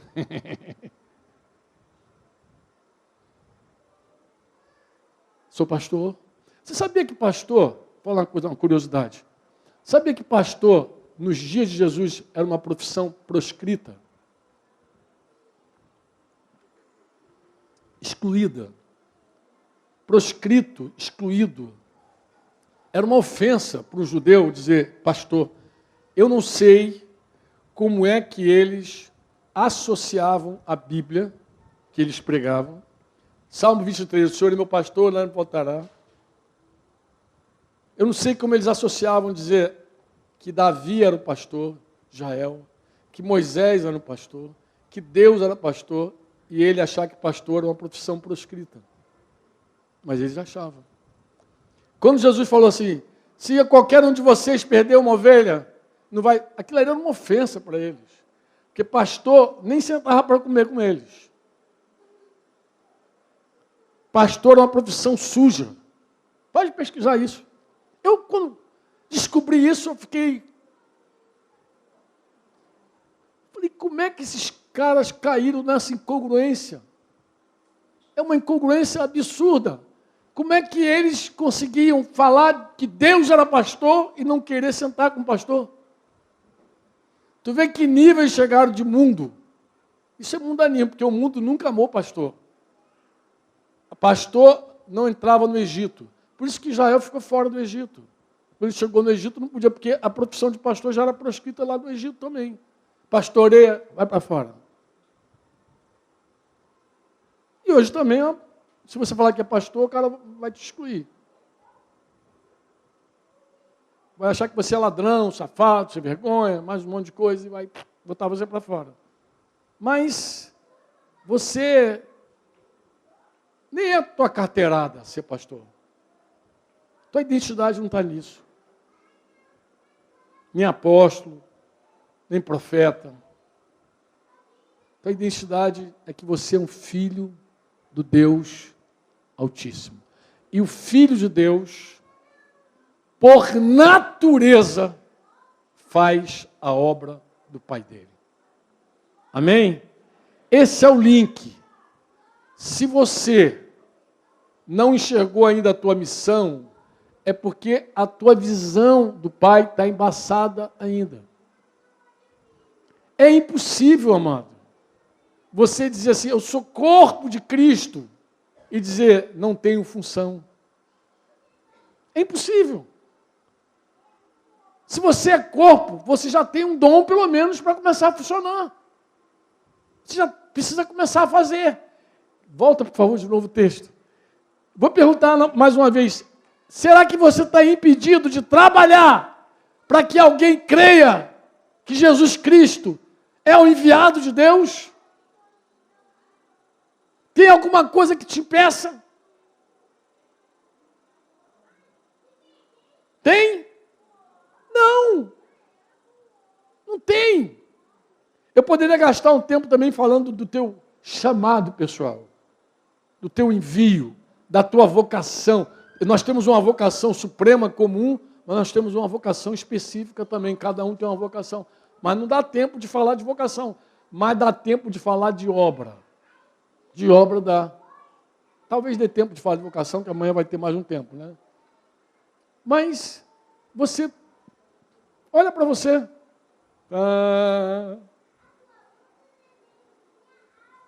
Desde o comecinho, quando você nasceu, já começou a pegar um fogo dentro do teu coração. Eu preciso contar para todo mundo essa notícia. Essa maravilhosa notícia. Você sabe que evangelho significa boa notícia, não sabe? Gente, no mundo de má notícia, de coisa ruim, de desgraça, de morte, de Covid, as pessoas precisam de uma boa notícia. Elas precisam descobrir, elas precisam receber o habeas corpus dela, que o Renato lá recebeu. Ela precisa se entender. Talvez Deus tenha que apagar tua identidade do mundo. Pagar tudo. E dizer, vamos, eu não te desenhei para isso. Vou te dar um recomeço, como Fonseca falou ontem, que ele está recomeçando a vida dele, mas Fonseca não tem crise com relação à missão. A missão dele está clara. Ele não tem crise com relação à identidade dele, ele sabe que ele é um filho de Deus. Olha para Fonseca, gente, bate papo com Fonseca. Vê se ele está em crise, se ele perdeu a existência. A minha mulher era tudo para mim. Não, ele sabe o valor da Marta, ele sabe. Mas ele sabe que a vida dele é Jesus. Está separadinho. O que é legítimo se questionar é a funcionalidade dele. Como é que eu vou funcionar agora? Via no modo duas asas, agora estou numa asa só, como é que eu vou funcionar? Eu tenho que seguir funcionando. Deus segue, porque a missão segue. Tu acha que Fonseca vai parar de falar de Jesus porque ficou viúvo? Vai parar de fazer discípulo porque ficou viúvo? Hein? Não, pô. Claro que não. Segue a identidade. Segue a missão, tranquilinha. Está lá clarinho. Mas alguns têm que dar um reset mesmo, você. Alguns têm que resetar. Alguns precisam... Aí reset mesmo, zerar e falar, olha, você vai recomeçar. Vou recomeçar. Onde que deixei, onde eu comecei a cair, dependo de ti experimentar, em tua voz caminhar, é o que me dá sentido, cura o que está, relembra o motivo, relembra o chamado dele, é o que me dá sentido. De novo, cura o que está, relembra o motivo que me faz querer e lutar, descer com a glória.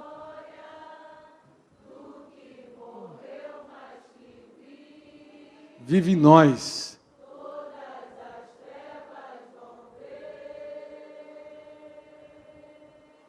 Para aí. Diga, vou recomeçar. Se você precisar dar um del na tua identidade, naquela que você preservou até agora. Eu falei para esse meu amigo, meu amigo, você foi assaltado numa sexta-feira, meio-dia e pouco, perto da tua casa, vindo para um retiro, onde você ouvia isso. Tu não vê que é Deus? Ele, não, clarinho, ele falou, estou vendo.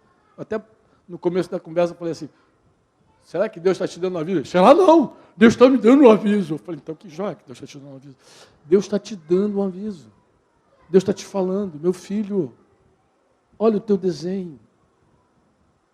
Você não precisa andar armado, nem com duas, nem com três, nem com nenhuma. Você tem a minha palavra, essa é a arma. Você não precisa de nada disso para se defender, para nada, tudo história, tudo ilusão. Você precisa de mim, da minha presença, do meu espírito, da minha paz, da minha palavra.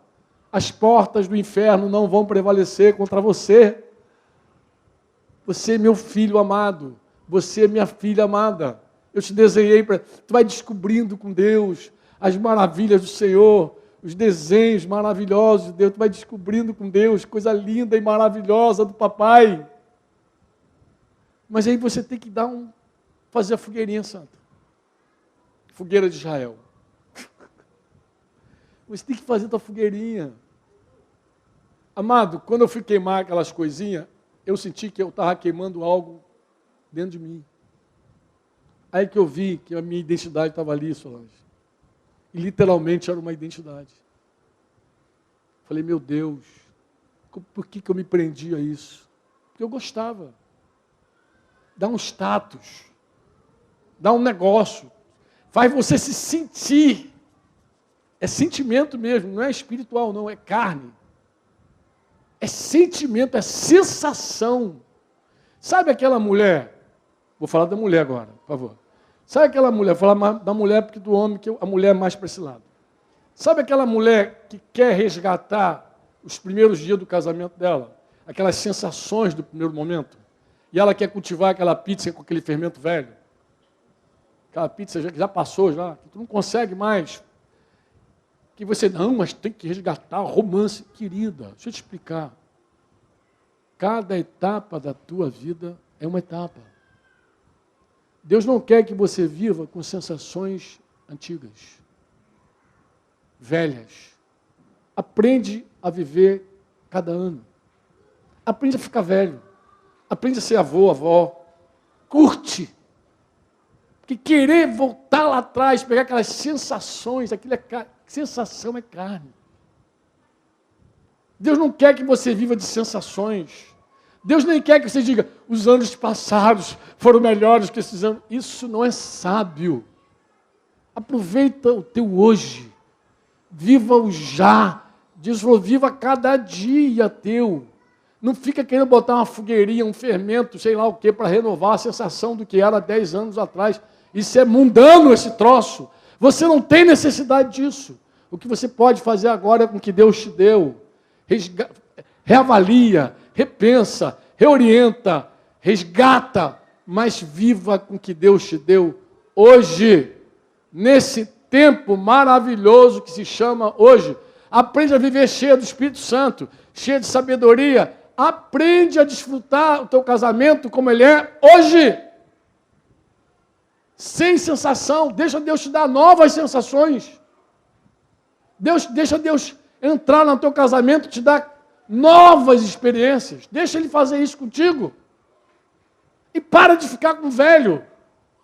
Quem quer o novo de Deus, tem que aprender a abrir mão do velho. Porque Deus não coloca vinho novo em odre velho. Deus não coloca remendo novo em vestido velho. Se você quer o novo de Deus, dá a Deus para o velho. Não seja como a mulher de Ló. Não se prenda ao que está atrás. Não olha para trás. Só tem um versículo em Lucas que diz, lembra-te da mulher de Ló. Lembra-te dela. Para de ficar olhando para trás. Olha para frente. Olha para Jesus. Olha para o que Deus te deu hoje. Aprende o que Deus está te dando. Desfruta o que Deus está te dando hoje. Arranca o melhor de hoje. Do que Deus está te dando. É uma experiência nova. Ele pode fazer algo novo na tua vida. Novo. Você às vezes fica assim, se eu fosse um garotão, tu não é mais garotão, tu já fez 40 anos, meu velho. Acorda. É um garotão ainda, né? Bonitão e tudo. Mas assim, o tempo vai passar. Daqui a pouco é 50, daqui a pouco é 60, daqui a pouco é 70. E você tem que aprender a viver cada etapa com o Senhor.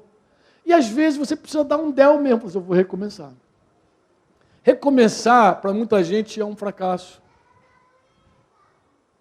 Porque recomeçar é como dizer, se eu estou recomeçando porque o que eu fiz até aqui não deu certo. Não, necessariamente. Não necessariamente. Cara, falei pra caramba, mas eu estou com um negócio no coração que eu precisava terminar isso, cara. Posso terminar aqui com uma história contigo? Eu vou ler alguns versículos para você do livro de Ezequiel. Ezequiel, capítulo 1. Esse dia eu conversei com um rapaz sobre Ezequiel 1. No 30º ano, 30 anos de Ezequiel, no 5º dia do 4º mês, estando eu no meio dos exilados, junto ao rio Quebar. Para aí.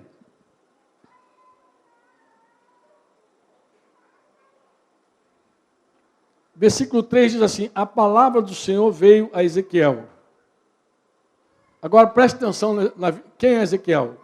Filho de Buzi. Buzi era o quê? Buzi era o quê? O sacerdote. Na terra dos caldeus, junto ao rio Quebar. Te pergunto uma coisa. O que o filho de um sacerdote faz? Sacerdote. Você se lembra do ofício sacerdotal como era? Aos 25 anos o cara assumia. Até os 50 anos ele era sacerdote. Depois ele era... Não era um... Como eles usam a figura do pastor hoje, jubilado. O que um sacerdote faz com o filho quando ele é pequenininho? Ele ensina o filho a ser sacerdote desde pequenininho. A vida do cara é aquilo ali. Por que eu estava conversando com um amigo sobre isso? O rapaz estava me contando que ele quase se tornou um profissional do vôlei. Quase. Tem foto dele com o Bernardinho, jogou com não sei quem, jogou com fulano, jogou com... Não, filho do Bernardinho. E aí ele jogou com um, jogou com o outro. Aí chegou em dezembro do ano tal, que eu não me lembro, ele disse que estava com 18 anos. E aí veio um contrato da Itália para ele ir para a Itália. E em dezembro, o pai dele reuniu a família, a galera toda. Ele disse que reuniu quase 200 pessoas, fez uma festa de despedida para ele. E aí, naquela festa de despedida, que imagina, o cara vai para a Itália com 18 anos, pá, jogando muito vôlei. E aí, pá, deu um problema no visto. Não foi em janeiro, em dezembro. Aí veio janeiro. Aí em fevereiro, o cara que estava empresariando falou assim, olha, volta a jogar, porque você vai vir para a Itália em fevereiro e você precisa estar em forma. Cai dentro aí, meu filho, vai lá! E ele então voltou a treinar com força e nesse treino se machucou. E aí se machucou, uma lesão séria. Tão séria que ele disse que ficou 5 meses sem sair de casa. Angustiado, deprimido, achando que o sonho dele tinha ido para o beleléu. Acabou. Essa é uma figura de Ezequiel. Ezequiel está com 30 anos. 5 anos já tinha se passado. Volta lá para um, por favor. 35 anos de cativeiro já tinha.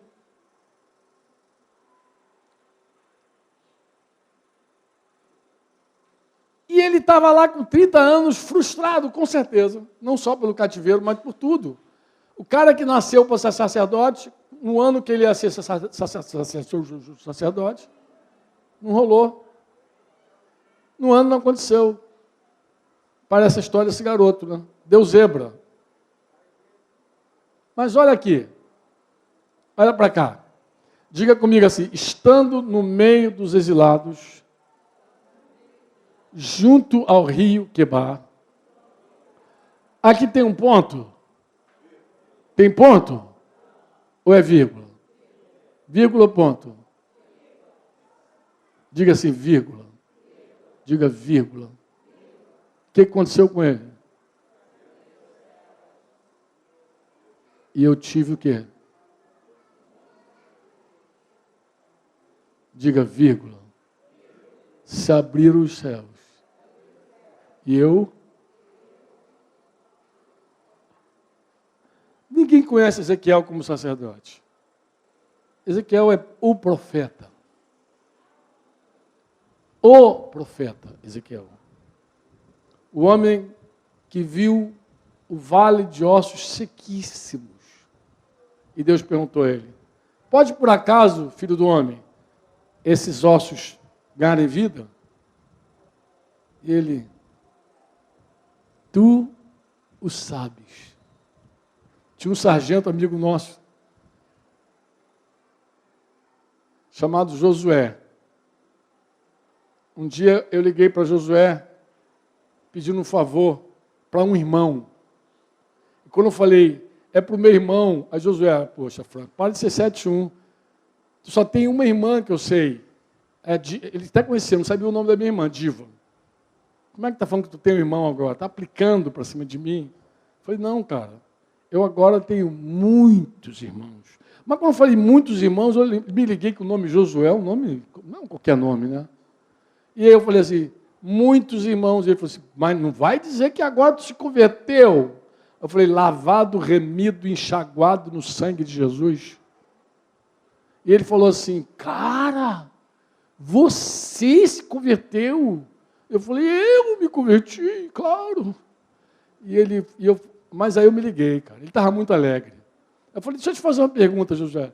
Por acaso você é convertido? Aí ele, desde pequenininho, vou para a escola dominical, tal. Eu falei, deixa eu te fazer uma pergunta então, José. Por que você nunca compartilhou do amor de Deus comigo? Por que você nunca falou do amor de Jesus? Por que você nunca anunciou Jesus para mim, Josué? Aí ele falou assim, Franco, sinceramente, posso falar? Eu falei, pode. Eu achava você um caso perdido.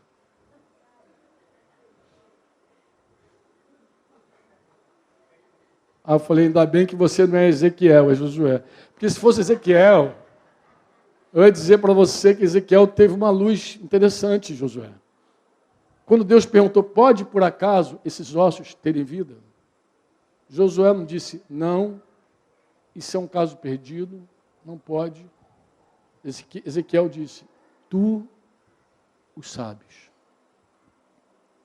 Porque o cara que vê o céu aberto e tem visão de Deus, ele sabe que para Deus não há impossíveis. Ele sabe. O cara que prova na própria vida um recomeço espetacular, sobrenatural, maravilhoso, ele sabe que não há impossíveis para Deus. Se o cara pensar assim, eu posso recomeçar, qualquer um pode recomeçar. Eu posso sair do pó, qualquer um pode sair do pó. Se Deus me tirou, se Deus me deu significado, se Ele ressignificou minha vida, qualquer um pode ter um ressignificado. Não há impossíveis para Deus, não há. Não há. Não há. Recomeçar é uma vírgula, não é um ponto final. Recomeça. Se você tiver que pegar a identidade, as armas, sei lá o que mais, tacar fogo e tudo, taca fogo. Diz para Deus, Senhor, volto ao zero. Mas eu não posso ficar sem ti, porque minha vida sem ti é zero. Eu posso voltar ao zero toda hora. O que eu não posso é ficar sem a tua presença. Eu não posso ficar sem... Eu posso recomeçar, Senhor. Às vezes Deus está te chamando para recomeçar algo que para você é tão difícil. Mas tem que voltar aí, Senhor. Volta. Recomeça. Eu creio que essa é a palavra dessa manhã para você. Você é um filho de Deus que faz a obra do teu Pai. Vem cá, meu filho. O cara pediu para levantar a mão ali. Vem cá, meu filho. Não, acho que não, pô. Se cagueta é melhor. Você quer oração? Quer jogar tudo na fogueirinha? Coisa linda. Aqui, está aqui o meu irmão que tinha mais arma do que mão. Deu até uma rima, né? Vamos orar por ele, Luciano? Vem para cá. Quem gostaria de recomeçar hoje? Algo que Deus está falando contigo muito pessoal. O que você acha? Faz o seguinte, sai do teu lugar, vem aqui, vamos orar por você. Vamos orar e vamos dizer, a gente vai fazer essa canção aí. Rafa, vamos pedir essa canção aí para os irmãos. E foi o seguinte, enquanto a gente ora, deixa os irmãos ministrar essa canção no teu coração. Essa canção pode ser a resposta tua a essa palavra também. Eu falei com o Franco ali, a gente estava na reunião no início, e brotou uma frase no meu coração. Eu fiquei pensando nessa frase, estou pensando nela até agora, né? Para que não seja só uma frase, mas que ela realmente produza vida em nós. Saber que nós somos filhos amados de Deus não deve ser para alimentar nossas carências, mas sim manifestarmos as virtudes de Deus. E a palavra de Deus diz que, 1 Pedro 2,9, que vós, porém, sois raça eleita, nação santa, sacerdócio real, povo de exclusividade de Deus, com a finalidade, com o propósito de proclamarmos as virtudes daquele que nos chamou das trevas e nos colocou na sua poderosa luz. Então, que você não permita o fato de você saber que você é filho de Deus e que você foi chamado por Ele. Não deixe que isso sirva simplesmente para alimentar uma carência. Abra teus olhos, que o Espírito Santo abra teus olhos E você veja que, além das carências, há um caminho a ser seguido, há uma missão a ser cumprida, há um propósito para ser vivido. Nós fomos chamados para viver para a glória do Senhor. Não aceite viver menos que isso. Não aceite viver, experimentar menos que isso, de manifestar a glória de Deus na terra. Amém? Porque viver assim é viver com propósito. Esse é o propósito que Deus tem para mim e um propósito que Deus tem para você. Que a minha vida aqui sirva desse testemunho. Recomeçar, eu estou recomeçando, vamos junto. Em nome de Jesus, amém? Vou recomeçar e reconhecer onde te deixei, onde eu comecei a cair e admitir, dependo de ti experimentar, em tua voz caminhar. Vou recomeçar e reconhecer onde te deixei, onde eu comecei a cair e admitir, dependo de ti experimentar, em tua voz caminhar. Vou relembrar teu falar, é o que me dá sentido. Cura o que estava ferido, relembra um motivo. Vou relembrar teu falar, é o que me dá sentido. Cura o que estava ferido, relembra o motivo que me faz querer me erguer e lutar, resplandecer com a glória do que morreu, mas que vive. Todas as trevas vão ver tua luz ao despertar novas forças. Que em mim só vejam tua glória. Cristo é o que querem ver.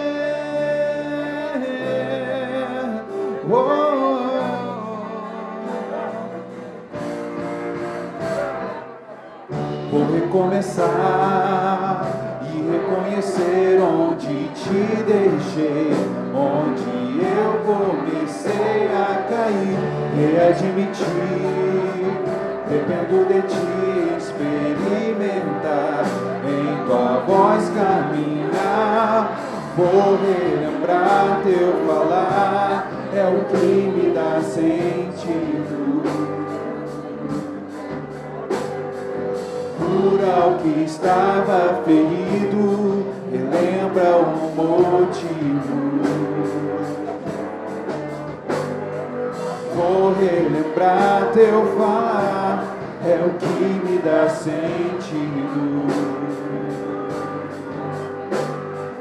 Cura o que estava ferido, relembra o motivo que me faz querer me erguer e lutar, resplandecer com a glória do que morreu, mas que vive.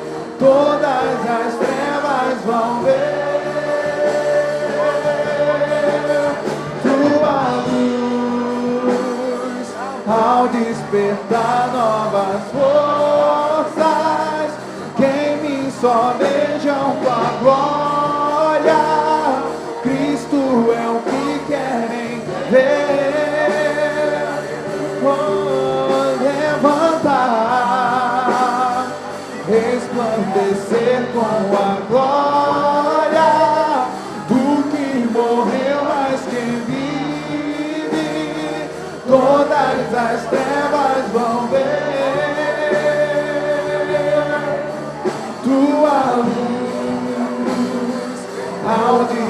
despertar novas forças que em mim só vejam tua glória. Cristo é o que querem ver. Levantar, resplandecer com a glória do que morreu, mas que vive.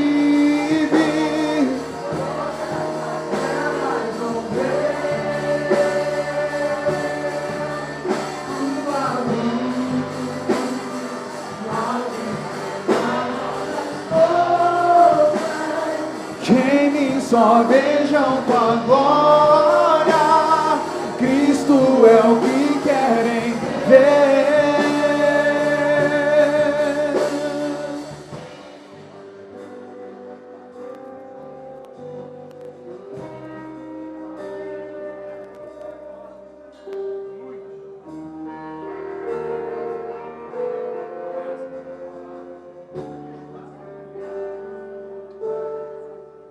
Levantar, resplandecer com a glória do que morreu, mas que vive. Todas as trevas vão ver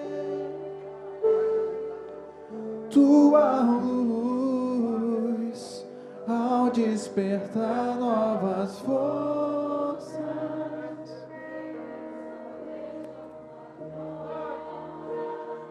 Cristo é o que querem ver.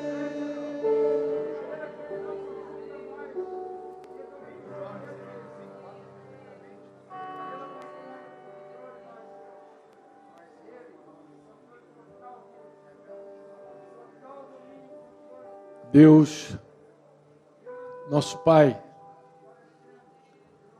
Ele espera de nós coerência. Nós somos filhos de Deus. Quantos dizem amém? Se você pegar Efésios 5, do versículo 1 em diante, vai dizer: sede imitadores de Deus, como filhos amados, e andai em amor. As coisas que Deus espera da gente é só porque somos filhos.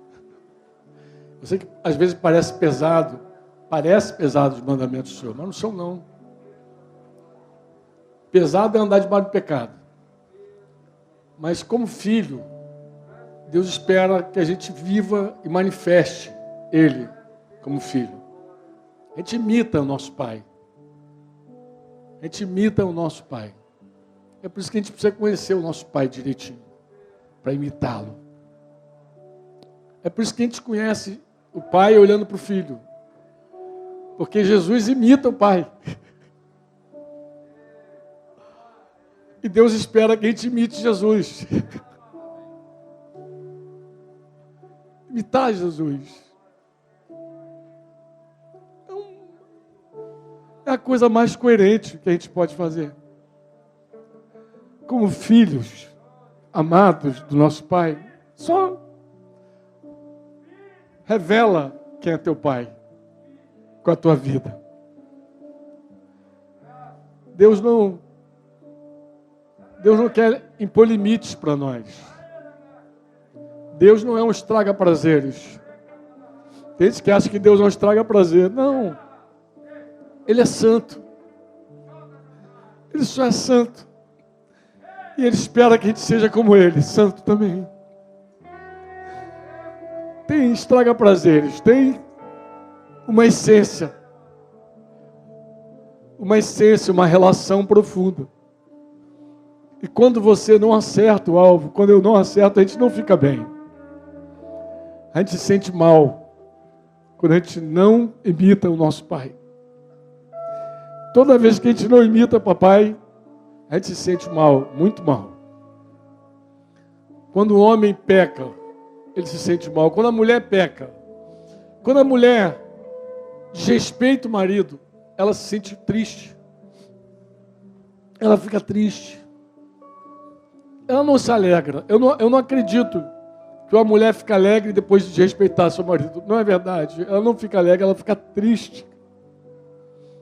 Se ela é uma filha de Deus, ela vê que falhou. Ela vê que não andou como uma filha de Deus. Não foi coerente com o pai dela. Então é assim. É desse jeito que nós somos. Quando a gente não ama a nossa esposa, como Cristo amou a igreja, a gente fracassa, a gente fica triste. Porque nós não andamos, não imitamos o nosso pai. Amém? Guarda isso. Sede imitadores de Deus, como filhos amados. Andai em amor, como Cristo nos amou e a si mesmo se entregou por nós, em oferta de aroma suave. Está lá Efésios capítulo 5, logo os versículos 1 lá. Tem ali. E andai em amor, como também Cristo nos amou e se entregou a si mesmo por nós, como oferta e sacrifício a Deus em aroma suave. Versículo 1, volta lá o 1zinho. Sede, pois, imitadores de Deus, como filhos amados. Deixa Deus falar contigo.